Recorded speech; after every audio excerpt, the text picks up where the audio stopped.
tsy latsa-danja amin'izay ihany koa ny zava-nitranga teny anivo ny FGKM teny mahavelona teny fitaom-pivavahana goavana ihany koa noho ny arahana tamin'ny mpindro ny mpitandrina teny atoerana no nitondra ny teny fampianarana ho an'ireo vahoakan'Andriamanitra tao atoerana tao anatin'izany.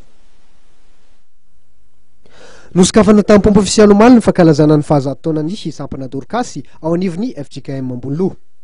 Nentina nanamariana izany fotoan-dehibe izany ny fotoam-bavaka izay niarahana tamin'ny zanaky ny fiangonana.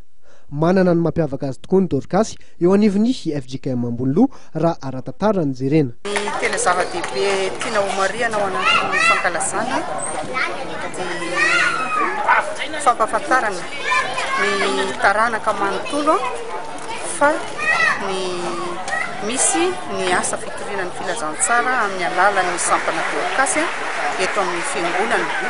Nanomboka tamin'izany fotoana izany mbola tsy nisy fiangonana tetỳ amin'ny manodidina fa ny fiangonana Ambonloha ihany zany no nitambarany fiangonana efatrano zany tamin'izany fotoana izany. Dia ny fiangonana Ivandry Firaisana, fiangonana Soavin'Ansandry Fiavozana, ny fiangonana Ambojatovo Fitiavana nitambatra tamin'ny teto amin'ny fiangonana FGKM Ambonloha avokoa. Mahatratra zato eo ny isan'ireo Dorcas ao amin'ny FGKM Ambonloha ankehitriny.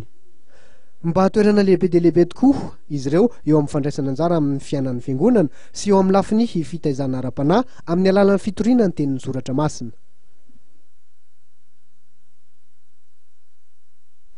Tompoko lasa tompoko vavy isan'ny vaovao nisongadina nentina tamintsika tany tokantrano tamin'ity andro androany ity ny mahakasika ny toetrandro satria dia nahafeno ny fepetra ka nomena ny anarana hoe felenina ilay andian-drahona ao amin'ny ranomasimbe Indiana tany amin'ny 700 kilometatra tany antsinanan'ny morontsiraka avaratra Antsinananosy no nisy izany andian-drahona izany ny tolakandro teo. Nisy kosa ny tatitra momba ny filaminana sy ny fandriampahalemana eto Afrika navoaka ny filan-kevitry ny fandriampahalemana sy ny filaminana tao anatin'izany moa no hazavaina fa tsy mbola voaja araka ny tokony ho izy ny sorodalana ivoan'ny Madagasikara ao anatin'ny krizy ary tokony afainganana kosa ho izy ireo ny mahakasika ny fivoan'ny Madagasikara ao anatin'ny krizy. Isaorana feno ianao tompoko lasa tompoko vavy naharitra mijery ny fampalalamba vao hatramin'ny faramamy fotoana ao indray ny tenako amin'ny rapitso veloma tompoko.